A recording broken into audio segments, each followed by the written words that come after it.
Your comments are great because they lead to the next kind of question, which is that a lot of opponents say that, it's nice that you got redevelopment, but Hollywood would have transformed anyway. Downtown, Bunker Hill would have had all those shining skyscrapers anyway.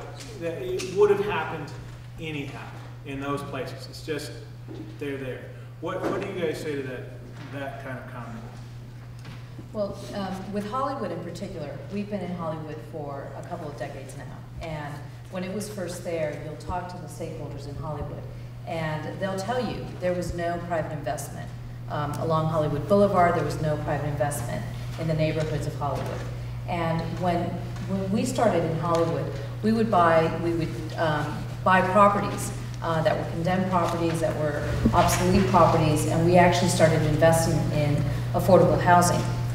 One of the main investments that we made in Hollywood was along the transit line, right on Western and Hollywood.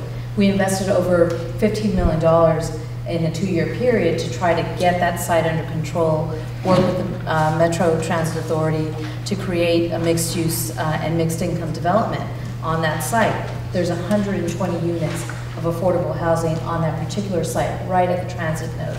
And that's where we started. We started at Western and Hollywood and moved all the way down to what is now, the W Hotel and the W Complex that has 80-some units of housing, along with 200 non-affordable housing units on that site, as well as a hotel. So we went from an investment in Hollywood and Highland that equaled about $45 million of investment in the garage and the public improvements to try to bring in private investment to the area, to an investment of only about $9 million in the whole W complex. So just to clarify, when you said non-affordable, what you really mean is market rate, though it may be not very affordable because it's right. higher end, but right, it's still right. market Well, it's rate. affordable to workforce housing. That, right. That is very. Well, yeah, I think that is a fair question that has to be asked in this debate. And I want to say that although we do a fair amount of redevelopment work, I'm trying not to be here as an apologist for redevelopment, but to give you some real estate perspective. Modern day redevelopment, I can't say it has always been this way, but modern day redevelopment is taking a slightly different approach, I think, in those areas. It's picking up on what Delilah said. It is true that I think on a going forward basis in those areas, the private market is going to do what it's going to do or not in terms of market rate development.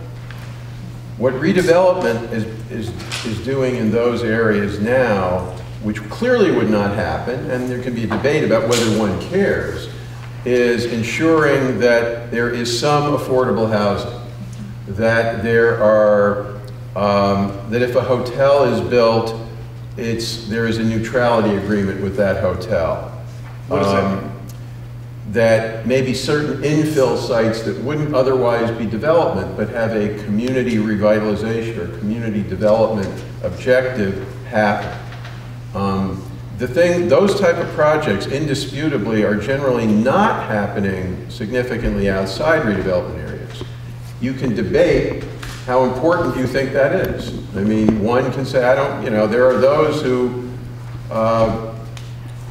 Joel Kotkin writes at least the same column 4 times a year in the LA Times saying, why is government doing anything?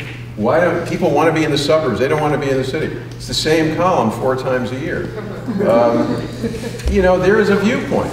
That is a viewpoint. There's scarce resources.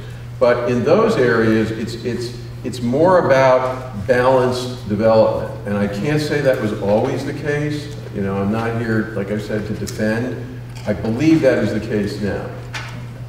So where we are now, you're saying it seems to be in a place that makes more sense in terms of making sure that we have a reasonable development. It's not just giveaways, it's about something that takes care of the community and helps it grow and thrive. What I would say is that it's the only public mechanism that exists on a comprehensive basis to ensure certain public policy objectives.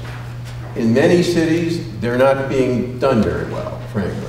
And that's part of the problem in the debate. But again, one can say it's not worth it, but it's hard to say those things would occur. So if you were paying to subsidize just a pure office building downtown now, I would take issue with that. I don't know why you'd be doing that. But, you know, it's the other things that I think are more important. And David, let me just add to Bill's question about, his answer about policies. I mean, one of the things that we've done over the last 2 years is implement a construction careers policy that has a local hire component within our communities. So it means every public subsidy dollar that we put into a project really is designed to create an opportunity for a local hire in the neighborhood and in the broader community of the state of Los Angeles. So one of the things that we've been able to quantify is that, you know, in the state of California, minimum wage is $8 an hour. That leads you to, at best, if you're working 40 hours a week, it gives you a salary of about $14,000, $15,000 a year. That's below poverty. Poverty for a family of 3 in the state of California is $18,000. So with our prevailing wage jobs, with our construction careers policy, we're able to get that minimum wage up by 45%, somewhere in the neighborhood of $12 per hour, so that a family of 3 can earn above the poverty level and really have an opportunity not to do just a one-time, you know, job on a construction site, but actually make a career out of it and be trained and keep growing with that career.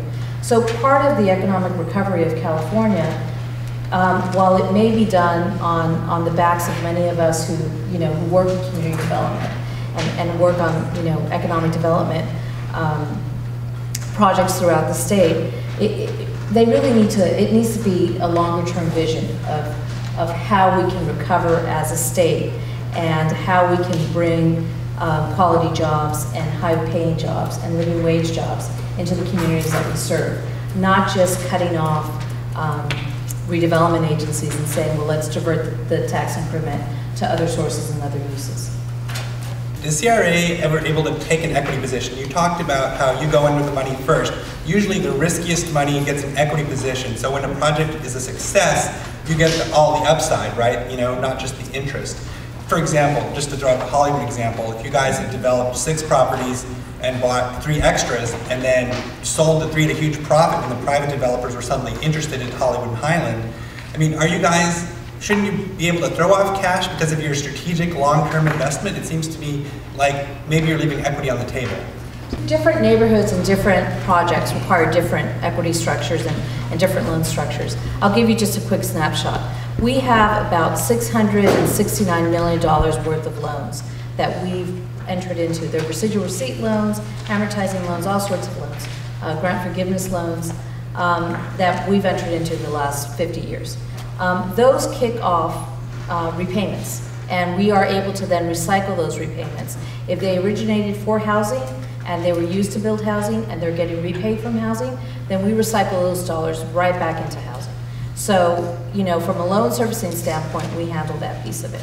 On the equity side, we have bought some very strategic parcels and are holding them at, you know, in hopes that the economy will recover and we'll get a better return.